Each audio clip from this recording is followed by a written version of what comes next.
18절로 22절 말씀을 통해서 우리 사람을 낳는 어부가 되게 하리라는 제목으로 오늘 여러분들과 은혜를 나눌까 합니다. 제목이 뭐라고요? 네, 사람을 낳는 어부가 되게 하리라. 유명한 소설가가 있습니다. 이 해밍웨이라는 이 소설가가 1952년에 이 노인과 바다라는 이 단편 소설을 발표했습니다.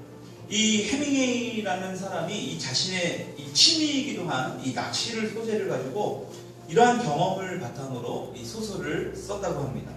근데 이 소설이 나중에는 이 플리처상과 이 노벨 문학상까지도 타게 되는 아주 대표적인 이 문학 작품으로 인정받게 됩니다. 이 소설을 읽게 되면 이 눈에 들어오는 대목이 있는데 이 노인이 삶을 통해 그 굉장한 어려움과 이런 시련을 겪는 부분이 이 소설에 나옵니다. 그럼 이것을 힘겹게 싸울 수 있었던 그 원인에 대해서도 이야기하고 있는데 그 노인의 그 투철한 어떤 그 직업정신, 낚시를 하는 이 고기를 잡는 어떤 그 직업정신, 그것도 아니고 또 그가 가지고 있었던 그런 어부로서의 어떤 그러한 능력 또한 아닙니다. 그가 굉장히 어려움을 이길 수 있었던 가장 그 원천이 된 그 원인이 무엇이냐? 그건 바로 그 소설 속에 나와 있는 그 소년, 그 마놀린이라는 인물 때문이었습니다. 이 마놀린이라는 그 인물, 그 어린 소년은 이 늙은 이 노인을 많은 사람들은 늙었다라고 무시하고 무능력하다라고 그 사람을 비난했지만 이 마놀린이라는 이 소년만큼은 이 노인을 인정해주고 믿어줬기 때문에 이 노인이 결국에는 그 어려움들을, 그 어려운 시기를 잘 겪을 수 있다라고 이 책에서 기록되어 있습니다. 여러분 오늘 본문 말씀을 읽어봐도 이 소설 속에 등장한 어떤 이 노인과 똑같은 직업을 가진 사람들 4명이 등장합니다. 이 4명이 누구일까요? 한번 성경을 볼까요? 누구 나오죠? 예, 시몬 또 시몬하고 또 뭐 베드로 이랬으면 제가 얘기해야 되는데 예, 시몬 또 누구 나와요? 안드레 또 야고보 또 누가 나와요? 예, 요한. 이 4인물이 오늘 우리 읽은 이 본문 속에 나오는 인물입니다. 여러분 그들의 직업이 뭘까요? 예, 어부예요. 아까 우리가 봤던 해밍웨이의 노인과 바다에서 등장했다라고 했던 그 직업과 똑같은 직업인 어부라는 직업을 통해서 이들이 등장하게 됩니다. 여기서 우리가 한 가지 좀 생각해 봐야 될 것이 있어요. 왜 예수님께서는 그토록 많이 있었던 직업들 중에 여러 사람들 중에 직업이 어부인 사람들을 콜링을 하셨을까? 왜 어부인 사람들을 부르셨을까? 신약 성경을 보게 되면 예수님께서 자꾸 등장하는 사람들 중에 자꾸 어부인 사람들이 왜 자꾸 많이 등장하게 될까? 우리는 이 부분들을 좀 생각해 봐야 된다는 것입니다. 여러분 예수님이 사시던 그 시대에는 우리가 좀 그 시대적인 배경을 우리가 좀 잘 파악을 하고 잘 이해가 돼야 돼요. 여러분 예수님이 살던 그 시대에는 어떤 문화가 있었냐? 헬레니즘 문화가 만연되어 있었어요. 깃들여져 있던 시대예요. 헬레니즘 문화가 무엇이냐라면 이 철학가들이 굉장히 많이 있었던 사람. 그러니까 오늘날 따지면 이렇게 책을 읽고 토론하고 말하고 상대방의 의견을 가지고 막 이런 것들을 하는 것을 즐겨하는 사람들이 굉장히 많이 살았던 시대. 그래서 그때 당시에 뭐 플라톤이고 소크라테스고 그런 어떤 철학적인 책들을 가지고 많이 생각하고 이야기를 나누고 막 그런 거예요. 그러니까 우리가 성경을 보게 되면 예수님이 어떤 그 율법학자들이나 바리새인들이나 이런 사람들하고 논쟁하는 것들이 많이 나옵니다. 그렇죠? 그게 싸우려고 논쟁하는 것이 아니라 그들의 삶 자체가, 그들의 문화 자체가 그런 시대적인 배경을 우리가 볼 수 있다는 것입니다. 예수님이 그때 태어났던 그 시기가 바로 그러한 것들이 유행했던 것들이에요. 여러분 그래서 그 철학, 어떤 이 철학적인 것들이 굉장히 유행했던 그러한 시대적인 배경을 가지고 있는데요. 여러분 그래서 그들은 자신의 철학을 굉장히 중요하게 여기면서도 이 깨달음을 찾기 위해서 막 많이 배우고 또 가르쳐주기를 좋아하는 그러한 사람들이었습니다. 여러분 우리가 독서 모임을 매주마다 이렇게 진행하고 있는데 여러분 그 독서 모임을 하는 그 진정한 목적은 무엇이냐면 자신의 모습이 변화되는 거예요. 우리가 어저께도 5가지 사랑의 언어를 이야기했지만 우리가 행동으로 우리의 모습으로 바뀌지 않는다면 그 책을 읽을 이유가 한 개도 없습니다. 내가 바뀌고 내가 변화되어지고 또 그럼을 통해서 주변 사람들에게 선한 영향력을 미칠 수 있는 것, 바로 그것이 우리가 책을 읽는 목적이 되어야 된다는 것입니다. 여러분, 그렇지 않게 되면 우리 성경을 보게 되면 어때요? 예수님과 계속해서 언쟁이 일어납니다. 여러분, 근데 그 언쟁을 벌이는 사람들이 나중에는 어떠한 모습을 보이죠? 예수님을 십자가에 못 박혀 죽여버리는, 처형을 당하게 만드는, 굉장히 어찌 보면 예수님이 십자가에 못 박혀 죽이는 아주 중요한 장본인의 역할들을 하게 된다는 것입니다. 여러분, 이게 사람들의 모습이에요. 자신이 얼마나 철두철미하게 믿고 있었던 그 어떤 철학관, 어떤 종교관, 이것이 흔들려지기 시작하니까 어때요? 사람을 죽여버리는 것까지 모의하게 된다. 여러분, 이만큼 사람은 무서운 거예요. 역사적인 전쟁의 주인공들을 잘 보세요. 남을 먼저 해치는 대표적인 경우 히틀러 아닙니까? 여러분, 그 히틀러도 엄청난 책을 엄청나게 많이 읽는 독서광이었습니다. 여러분, 스탈린도 마찬가지입니다. 엄청난 독서광이었어요. 책을 어마어마하게 많이 읽어요. 근데 여러분 보십시오. 그 책을 읽은 도구를 통해서 다른 사람들에게 선한 영향력을 끼치기보다는 다른 사람들의 생명을 뺏어가는 아주 비극적인 인물들이 됐다라는 거예요. 여러분, 우리도 그렇게 되지 말라는 법이 없어요. 여러분, 이것이 왜 이렇게 다를까요? 목적이 다르기 때문에 그래요. 책을 읽기 위한 어떤 목적이 서로 다르기 때문에 어떤 사람에게는 책을 읽고 나서 다른 사람에게 아주 좋은 영향력을 미치는 반면에 그렇지 않은 사람들은 잘못된 목적으로 인해서 다른 사람을 해쳐버리는 거예요. 여러분, 그래서 우리가 책을 정말 많이 읽어야 되는 이유가 이러한 사람들로부터 우리가 어떻게 돼요? 잘 분별할 수 있어요. 지금 세상을 보시죠. 인터넷을 보면 페이크 뉴스, 잘못된 뉴스가 엄청납니다. 여러분, 실제적으로 실예로 작년에 막 어마어마한 어떤 이런 그 문제점들이 막 일어나게 되면서 초유의 사태인 탄핵이 일어났습니다. 여러분, 그 탄핵이 일어나기까지 여러 가지 실제적인 잘못도 있었지만 잘못된 뉴스, 가짜 뉴스도 있었어요. 그 잘못된 가짜 뉴스가 지금 막 밝혀지고 있는데 그것을 실상적으로 말을 하고 잘못된 이야기들을 퍼뜨렸던 사람들에 대해서는 일체 그것에 대한 책임을 묻지 않습니다. 여러분, 사드 배치 같은 경우도 하나에도 그래요.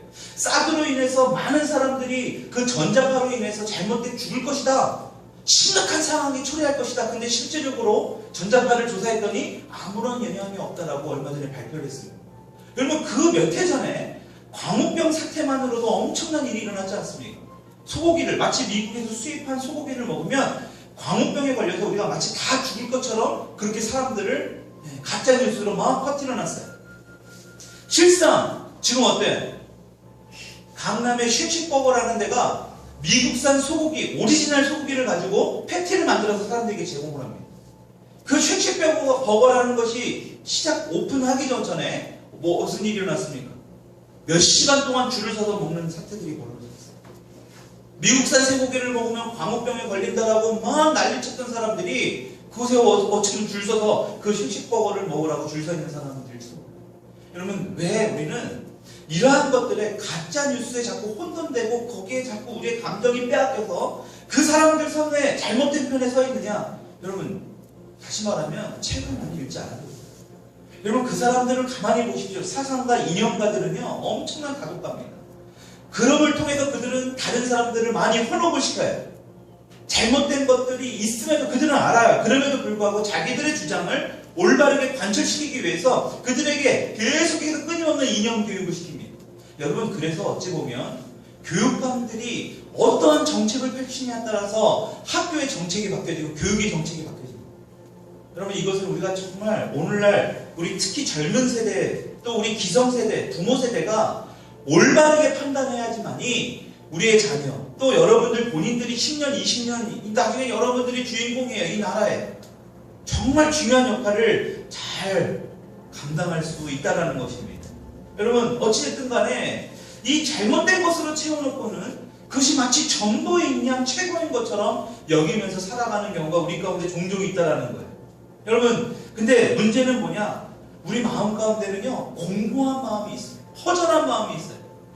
아무리 우리의 그런 것, 예를 들어 책을 통해서든 어떠한 것으로 채우려고 해도 그것이 결코 채워지지 않습니다. 또다시 공고함과 허전함을 느끼게 되어 있습니다. 여러분, 사람과의 관계에서도 마찬가지입니다. 아무리 우리가 좋은 사람을 만난다 해도 그것이 예수님으로 채우지 못한 상태에서, 저와 여러분들이 예수님으로 채우지 못한 상태에서 사람들이 아무리 좋은 사람들이 여러분들을 만난다 할지라도 여러분 그것을 얼마 가지 못해요. 여러분들이 아무리 좋은 이성 친구를 만난다 할지라도요, 여러분들이 아무리 좋은 이웃을 만난다 할지라도 여러분들의 마음 가운데 예수님으로 채워져 있지 않은 상태에서 만난다면 그것을 결국 얼마 가지 못해서 실망감을 갖게 돼요. 여러분 5가지 사랑의 언어에서도 그런 부분이 나와요. 우리가 로맨스, 아주 어떤 감성적인 사랑을 하는데 남녀가 만나는데 유통기한이 몇 년이라고 책에 나올까요? 네, 2년이라고 나와요. 우리 도윤이는 우리 책을 읽고 그 모임에 참가하기 때문에 알았을 거예요. 2년밖에 안 돼. 그게 평균적으로 그렇다면 평균적으로. 물론 더 되는 사람도 있고 덜 되는 사람도 있지만 많은 사람들을 통계를 통해서 봤더니 불과 2년 정도면 콩깍지가 벗겨진다는 거예요. 또다시 허전함과 공고함이 내 마음 가운데 몰려오게 된다는 거예요. 왜? 예수님으로 채워져 있지 않기 때문에. 여러분 종교생활도 마찬가지예요. 내가 예수님으로 채워져 있지 않은 상태에서 아무리 많은 봉사활동을 해도 여러분 그것은 또 다른 허전함이 오고, 여러분 그래서 이 천주교 쪽에 있는 분들, 이 구교 쪽에, 카톨릭 쪽에 있는 분들이 굉장한 어떤 종교 생활을 하면서 봉사활동을 많이 합니다. 또 그것을 많이 앞세워요. 그러다 보니까 세상 사람들이 보여질 때에 그들의 어떠한 그 선한 행동들이 많이 부각되어집니다. 마치 우리 개신교 교회도 사실은 보이지 않는 곳에 어려운 분들 많이 도와주고 있지만 그들의 어떤 그 선한 활동 가운데 가려지는 경우가 너무 많아요. 여러분 문제는 뭐냐? 그 봉사활동을 욕하고 탓하는 것이 아니라 예수님으로 채워지지 않는 상태에서 봉사활동을 하게 되면 아무리 그것을 한다 할지라도 자신의 허함과 허전함이 따라올 수밖에 없어요. 여러분 그것이 어디에 성경에 나오느냐? 누가복음 10장 38절에 기록되어 있습니다. 우리 한번 찾아볼까요? 누가복음 10장 38절. 여러분들이 잘 알듯이 이 누가복음 10장 38절에 누가 나오느냐? 어떤 인물이 등장합니까? 여러분들이 굉장히 많이 들었을 겁니다. 교회를 다니시면서.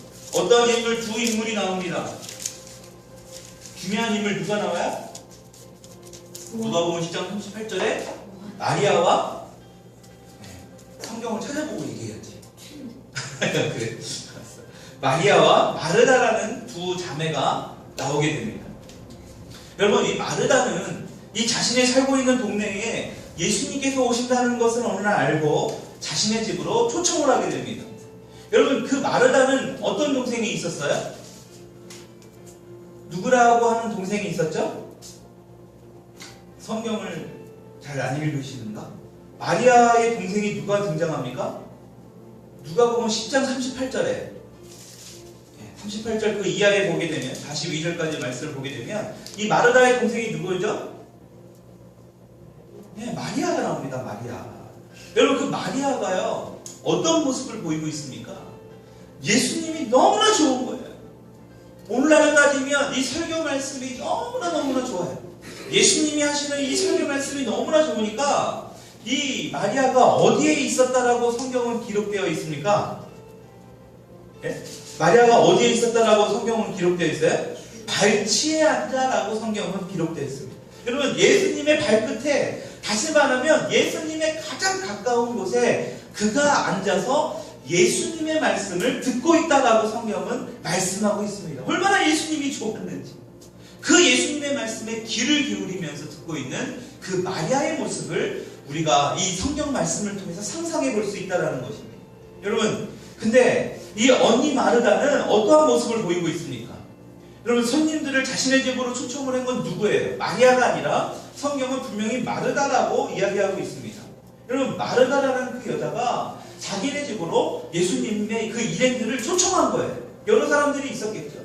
근데 그 여러 사람들을 맞이하기 위해서 우리나라 문화나 뭐 외국 문화나 사실 손님들이 오면 우리는 어때요? 음식을 또 여러 가지 어떤 맛있는 어떤 음료를 제공합니다. 여러분 마르다도 아마 그랬던 것 같아요. 여러 가지 어떤 그 준비하는 일 때문에 성경에서 뭐라고 얘기하고 있느냐? 마음이 굉장하게 어땠다? 바빴다, 분주했다라고 말씀하고 있습니다. 여러분 그리고 이내 자신만 바쁘고 이 분주한 어떤 이런 여러 가지 일을 하게 된 게 억울했던 것 같아요. 금방 너무나 이게 분주하고 너무나 자신만 막 이랬던 게 너무나 사실은 좀 속이 상했던 것 같아요. 그리고 그 불만을 예수님께 토로하게 됩니다. 왜 나 혼자 일하게 하느냐? 나 혼자 일하게 하지 마시고 당신 발 앞에서 당신 말을 듣고 있는 그 마리아의 그 동생도 나를 도와서 일하게 해라. 마르다가 뭐라고요? 푸념 섞인 말투로 예수님께 말씀하고 있습니다. 여러분 중요한 건 그때에 예수님께서 마르다에게 뭐라고 말씀하고 있습니까? 41절의 말씀 한번 볼까요? 시작.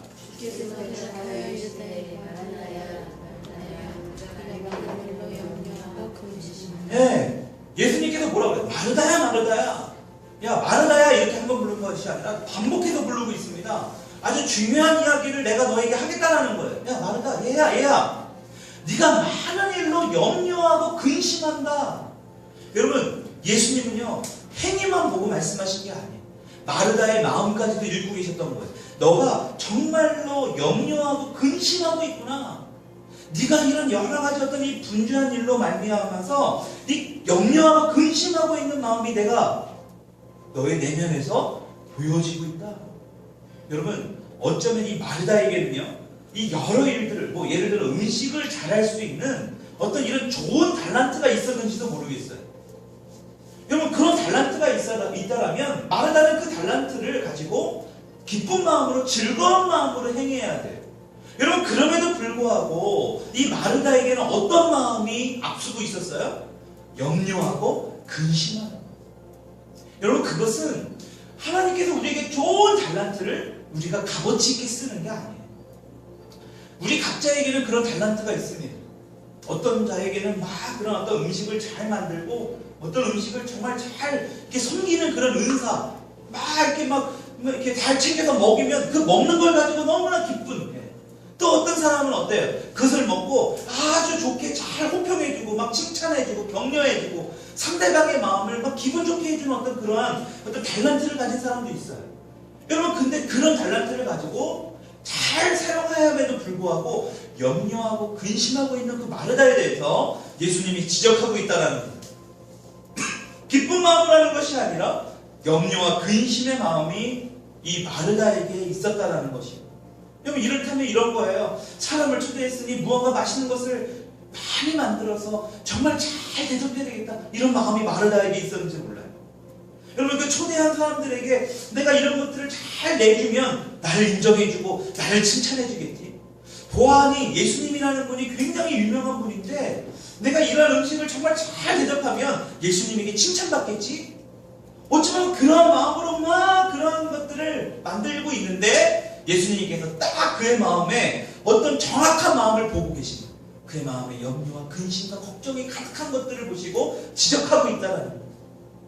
여러분 어찌 보면 이 마르다는 그 자신의 마음에 그 공고한 마음이 있었는 거예요. 그 공고한 마음을 뭐를 통해서 사람들에게 음식을 대접하고 뭔가 인정받으려는 어떤 그러한 것으로 채우려고 했다는 것입니다. 여러분 그래서 그의 내면에 있는 그 염려와 근심하는 마음을 정확하게 보신 거예요. 야, 그걸로 채워질 수 없다라는 걸 예수님은 너무나 잘 아신 거예요. 너의 그 공고하고 너의 그 갈급한 마음, 어찌 보면 그러한 마음들을 가지고 음식을 대접하고 사람들을 막 하는 그런 것들로 채우려고 하는 너의 마음을 예수님께서 오늘 말씀하고 있다는 거예요. 그리고 예수님이 이렇게 말씀하십니다. 뭐라고 말씀하십니까? 42절에 같이 한번 읽어봅시다. 시작. 몇 가지만든지 혹은 한 가지만이라도 좋겠다. 마리아는 이 좋은 편을 택하였으니 뺏기지 아니하리라. 네, 뭐라고 말씀하세요? 예수님께서 몇 가지만 하든지 아니면 한 가지만이라도 나면 족하다. 너의 동생 마리아는 뭐를 선택했다라는 거예요? 마리아는 좋은 편을 택했다라는 것입니다. 이것은 빼앗기지 않아요. 다시 말하면 뭐예요? 야, 행위, 어떤 음식을 만들어서 사람들에게 잘 보이는 어떤 그런 걸로 채우려고 하는 너의 공고한 마음, 그거보다 예수님의 말씀, 나의 말씀을 사모하고 있는 마리아가 선택한 것이 올바로 선택인 것이다. 여러분, 예수님의 말씀이 더 중요하다라는 것입니다. 여러분, 섬김이 나쁘다라는 것이 아니에요. 야, 예수, 막 이게 섬기는 것들에 뭐 어떤 이런 음식을 만드는 것들에 막 분주한 모습들, 그걸 가지고 욕하는 게 아닙니다. 예수님은 그걸 가서 탓하는 게 아니에요. 우리가 잘못 오해하면 교회 안에도 그런 분들이 있어요. 이 주일날 음식을 준비하기 위해서 설교 말씀이 조금 막 잘 이게 드는 시간들이 조금 빼앗겨지고 있죠. 막 이런 것들을 교회의 활동 때문에 정말 막 교회 예배 드리는 것들을 조금 이렇게 뒤로 좀 하는 분들이 있어요. 여러분, 그것에 대한 행위가 잘못된 게 아니에요. 그런 분들은 그런 은사가 있는 분들일 수도 있어요. 근데 더 중요한 건 뭐냐? 자신의 공고하고 부족한 마음, 뭔가 갈급한 마음을 그러한 어떤 교회의 어떤 행위를 통해서 채우려고 하지 말라는 것입니다. 그게 전부가 아니라 먼저는 뭐냐? 나의 말씀을 사모하고 내 발치에 앉아서 그 말씀을 듣기를 간절히 원하는 마리아와 같은 모습이 맞다라는 것을 예수님은 분명하게 말씀하고 있다는 것입니다. 여러분, 그래서 이 예수님으로 먼저 체험을 입는 것이 중요해요. 예수님의 말씀으로 먼저 체험을 입는 게 중요해요. 그러고 나서 여러 일들을 행하는 것이 중요합니다. 여러분, 그것은 성경을 통해서도 나와요. 예수님이 예수님의 제자들을 데리고 아무거나 막 칼 가지고 빨리빨리 하나님의 일을 전파시키지 않았어요. 예수님이 만약에 하나님의 일을 전파시키는데 도움이 되는 사람들을 뽑는다면 어부들을 선택하지 않았을 거예요. 오히려 율법학자, 바리새인들, 말씀에 통달한 사람들을 선택했을 거예요. 왜? 하나님의 말씀을 막 전파하는 게 그들은 말씀을 막 달달달달 외우고 말씀을 너무나 잘 알고 있거든요. 오히려 그들을 택했어야 됨에도 불구하고 예수님은 그들을 택하지 않았어요. 왜 그랬다라는 거예요? 예수님으로 체험을 입지 않았기 때문에. 우리는 자꾸 뭔가 다른 것들로 우리를 그 공고함과 허전함을 채우려고 합니다. 아까도 얘기했던 인간관계를 통해서, 어떤 봉사활동을 통해서. 여러분, 절대로 그것을 채울 수 없어요. 젊은 친구들은 어때요? 어떤 연예인들을 통해서 뭐 잠깐 동안에 어떤 그런 뭐 가요 정도 듣는 정도는 괜찮습니다. 근데 보세요, 요새 보면 연예인들을 막 택시를 쫓아다닙니다. 어떤 기사를 보세요. 연예인들이 어디 이동할 때마다 택시를 타고 그들의 행적을 막 따라다녀요. 사진을 찍습니다. 일거수일투족. 어디를 가서 어디를 했는지 실시간으로 계속해서 올립니다. 자신의 인생은 온데간데 없이 그들의 인생이 전부인 양 그렇게 쫓아다녀요. 여러분, 왜 그럴까요? 그들의 공고한 마음, 그들의 허전한 마음을 그 연예인들을 통해서 채우려고 합니다. 여러분, 결코 채워질 수 없어요. 지난주에 어떤 친구 하나를 상담하고 이번 주에 또 이번에 상담을 온다고 어제 연락을 받았습니다. 그 친구는 어렸을 때 초등학교 때부터 왕따를 경험했어요. 부모님도 잘 몰라요, 그 왕따를 경험한 거. 근데 이 왕따를 경험하는데 너무나 친구들하고 놀 수 없고 시간이 너무나 심심하고 그러니까 얘는 도서관에 가 있었던 거예요. 도서관에 가서 그 많은 책들을 하나씩 다 읽기 시작했습니다. 그의 허전함을 책으로 채우려고 했던 거예요. 근데 문제는 뭐냐? 이 아이가 고등학교 1학년이 돼서 1000권의 그동안의 책을 읽고 엄청난 지식은 머리 안에 쌓여 있지만 그의 허전함을 달래지 못하고 있어요. 그러니까 어때요? 공부가 안 되는 거예요. 머리가 좋아서 바탕이 돼서 기본적으로 나오는 공부의 실력은 어느 정도 있는데 수학이나 영어 같은 거는 기본이 안 되고 기초가 안 되다 보니까 성적이 안 따라와지는 거예요. 그러니까 어때? 공부할 수 있는 방법도 모르고 성적이 안 따라와 주니까 핸드폰만 하고 게임에 빠진 거예요.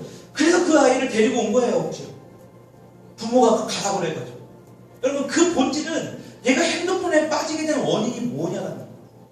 그의 허전함과 공고함이 있습니다.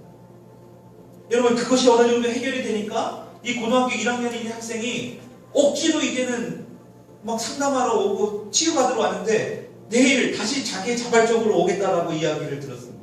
예, 그 공고함과 허전함이 어느 정도 달래주는 것에 대한 방법을 이제 아는 거예요. 왜? 예수님으로 먼저 채워야 된다는 걸 알게.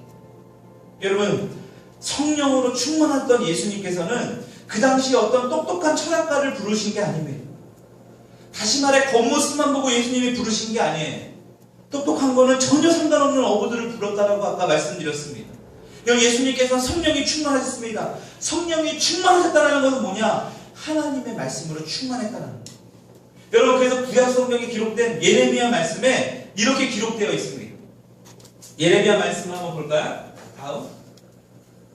다음. 예, 한번 읽어봅시다. 시작. 여호와의 말씀이니라. 많은 어부를 불러다가 그들을 낫게 하며 그 후에 많은 호수를 불러다가 그들을 모든 산과 모든 언덕과 예레미야 구약 성경에 뭐라고 말씀하고 계세요? 하나님께서 분명히 말씀하고 있는데 내가 많은 어부를 불러다가 그들을 낫게 하며 라고 기록되어 있습니다. 여러분, 예수님께서는 성령이 충만하셨기 때문에 하나님의 말씀을 너무나 명확하게 잘 알고 계십니다. 여러분, 그 말씀에 예수님은 순종을 하신 거예요. 여러분, 말씀에 순종하시기 바랍니다. 아멘. 말씀에 반드시 순종하셔야 돼요. 여러분, 말씀에 순종하기 위해서는 어떻게 해야 되느냐? 많은 말씀을 읽어야 돼요. 그래서 말씀으로 하루를 시작해야 돼요. 잠언을 왜 날짜에 맞춰서 계속해서 읽으려고 하느냐? 그 말씀에 순종하기 위해서는 읽어야 돼요. 아침에 일어나서 인터넷 기사를 먼저 보는 것이 아니라 짧게라도 하나님의 말씀으로 읽고 시작해야 돼요. 공부를 하기 전에, 사업을 하기 전에, 내 남편을 위해서, 내 자녀를 위해서, 오늘 하루 학교에서 시작을 할 때에 여러분, 말씀으로 시작하시기 바랍니다. 여러분, 말씀을 많이 읽는 우리 더힐링교회 성도님들이 되기를 간절히 축원합니다. 여러분, 그렇다면 왜 하나님께서는 이 어부를 택해서 당신이 뜻을 이루기를 원하셨습니까? 왜 많고 많은 사람들 중에 하나님께서는 이 어부를 택하셔서 하나님의 뜻을 이루기를 원하셨을까? 두 가지를 통해서 살펴볼까 하는데, 여러분, 가장 큰 이유가 뭐냐? 바로 어부들에게 있는 결단력 때문입니다. 뭐 때문이라고요? 결단력 때문. 지성아, 뭐 때문이라고? 결단력. 여러분, 어부들은 이 밤새도록 인내하면서 이 물고기를 기다릴 줄 아는 사람이죠. 여러분, 성경에도 그런 말들이 잘 나와 있잖아요. 그렇죠? 물고기가 안 잡히면요, 이들은 그냥 밤새도록 기다립니다. 여러분, 그리고 이들이 밤새도록 기다리다가 이때다 싶으면요, 이 조금도 주저앉지 않고 그물을 잡아당기는 그러한 결단력을 갖춘 사람들이 바로 어부예요. 내가 이거다 싶으면요, 뒤도 돌아보지 않습니다. 여러분, 그것을 추진할 수 있는 사람들이 바로 이 어부예요. 여러분, 어찌 보면 굉장히 단순한 사람들이라고 볼 수 있어요. 여러분, 머리 좋은 사람들은요, 앞뒤 재고요, 오랫동안 뭔가 자신의 생각으로 이거다 싶을 때 움직입니다. 근데 이 어부들은 어떠냐? 단순해요. 그냥 이거다 싶으면 그냥 앞뒤도 보지 않고 과감하게 선택하는, 결단을 내리는 그런 직업을 가진 사람들이 바로 어부라는 것입니다. 여러분, 우리가 앞에서 봤던 마르다와 마리아도 보십시오. 누가복음 10장 42절에 예수님께서 마리아는 뭐를 택했다라고 성경은 기록되어 있습니까? 빨간 부분만 읽어볼까요? 시작. 좋은 편을 택했다라는 거예요. 다시 말하면 좋은 편을 선택했다라는 것입니다. 마리아는요, 이것저것 보지 않았어요. 예수님의 말씀을 듣는 게 너무나 중요하다고 생각했기 때문에 그냥 단지 예수님의 말씀 앞에, 발 앞에 그냥 엎드려 앉아는 겁니다. 그게 아니었다면 언니 마르다와 함께 가가지고요, 언니가 막 이것저것 짜증내고 막 일을 많이 해야 되는데 막 이런 것들을 통해서 막 오히려 더 짜증났을지도 몰라요. 근데 마리아는 그게 아니라고 과감하게 선택했던 거예요. 이게 더 중요한 것. 남들에게 맛있는 음식을 대접해서 그들에게 칭찬받는 것보다 더 중요한 건 뭐냐? 예수님의 말씀 앞에 내가 무릎 꿇고 앉아있는 것, 예수님의 말씀에 귀를 기울이는 것, 그것이 더 나에게 중요한 것이다. 과감한 결단을 내리는 것입니다. 여러분, 그리고 그 선택은 어떤 선택이라고 예수님이 말씀하세요? 올바른 선택이다. 맞는 선택이다. 저와 여러분들이 올바른 선택을 할 수 있기를 간절히 바랍니다. 여러분, 내가 맞다 싶으면 예수님의 말씀, 하나님의 말씀에 맞다 싶으면 뒤도 돌아보지 마십시오. 예를 들어 이런 거예요. 주일날 교회 오는 것? 여러분, 이게 무슨 내 생각과 동반한 게 있습니까? 아침에 시작을 할 때 말씀으로 시작하는 것? 이게 지금 내 생각과 뭐가 이렇게 생각할, 뭐 이렇게 해야 될까 말아야 될까 선택해야 될 이유가 있습니까? 하나님은 분명히 말씀하고 계세요. 주일을 거룩하게 지켜라. 하루를 말씀으로 시작해라. 하나님의 말씀이 그렇다면 우리는 그냥 그것에 과감한 결단을 내리면 돼요. 결정을 내리면 되는 것입니다. 여러분, 그런 결정을 내렸을 때 예수님께서 올바른 결정을 했다라고 분명하게 말씀하고 있다는 거예요. 여러분, 그리고 또 주님께서 어부를 부르신 이유, 하나님께서 어부를 통해서 하나님의 굉장히 중요한 일을 행하시는 이유, 두 번째 이유가 뭐냐? 그들을 진정한 어부로 만드시고자 그들을 부르셨다는 거예요.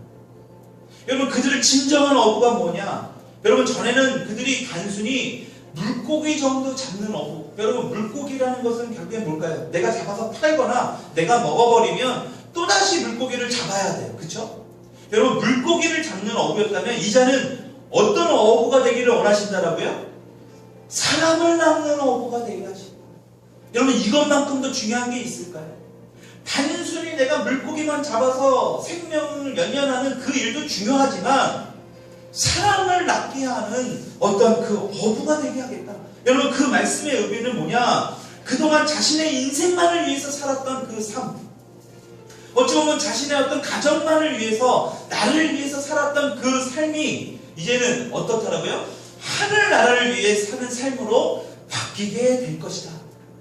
하늘나라를 위해서 사는 삶, 이것이 얼마나 하나님에게는 중요하고 그것이 좋은 것인지를 분명하게 이들을 통해서 말씀하고 있다는 거예요. 여러분 세상 것으로는 그 어떤 것으로 채울 수 없는 그 목마름들을 하늘나라를 위해 사는 삶으로 바꾸어 나가요. 여러분 세상에 그냥 계속해서 내가 채워나가고 물고기를 아무리 많이 잡는다 할지라도 그 물고기는요 나중에 다 썩어 없어지게 됩니다. 그것을 가지고 하늘나라로 갈 수 없어요. 여러분들이 수많은 물고기를 잡는다 할지라도요 그걸 가지고 하늘나라에 입성할 수 없습니다. 여러분 이제는 하늘나라를 위해 사는 삶이 있는데 그 방법이 있는데 그것이 무엇이냐? 바로 사람을 낚는 어부가 되게 돼요. 여러분 사람을 낚는 어부가 단순히 우리가 흔히 잘못 오해하는 게 있어요. 교회에 많은 사람들을 전도하는 것. 여러분 그것만이 사람을 낚는 어부가 아닙니다. 사람을 낚는 어부라는 것은 여러분들의 가정, 여러분들의 주변에서부터 시작해요. 여러분들을 통해서 그들이 어떻게 돼요? 여러분들이 초점이 맞춰지게 됩니다. 다시 말하면 여러분들을 통해서 구원이 이루어지게 돼요. 다시 말하면 여러분들을 통해서 그들의 삶이 바뀌어지게 돼요. 아까도 우리가 책을 읽게 된 그 가장 근본적인 목적은 나의 변화를 통해서 주변 사람들에게 선한 영향력을 미치게 하는 것입니다.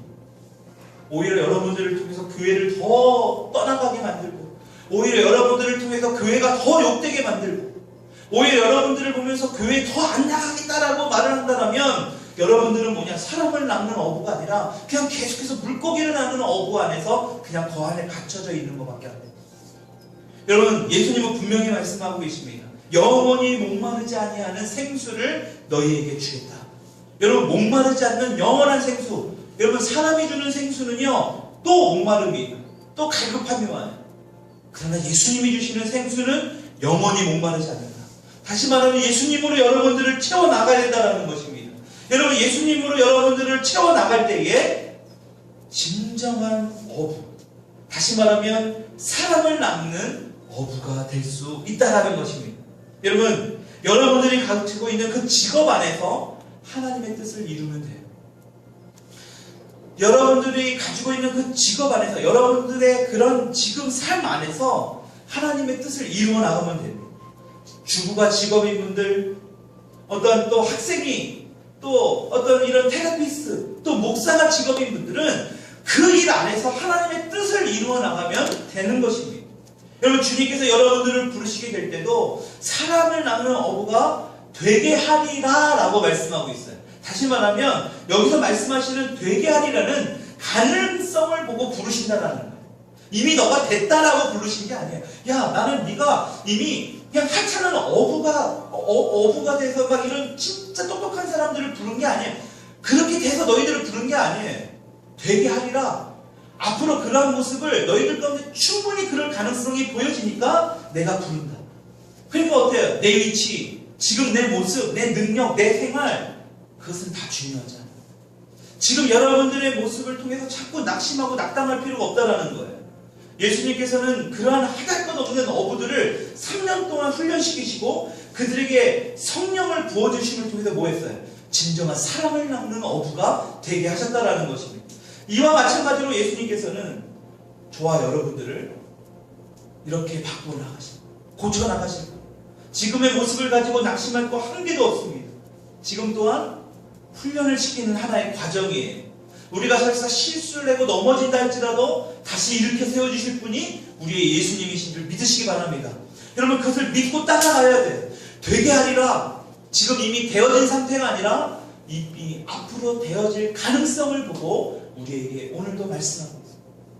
우리 이렇게 다시 한번 고백하십시다. 사람을 낚는 어부가 되게 하리라. 아멘. 여러분 저와 여러분들이 그렇게 되게 돼요. 예수님이 오늘 여러분들과 저에게 그렇게 되게 될 거라고 말씀하고 있다는 것입니다. 우리 이 시간 같이 한번 기도하기를 원합니다. 이 시간 잠깐 기도할 때에 하나님 그렇습니다. 내가 지금의 모습을 통해서는 너무나 보잘것없고 형편없는 그런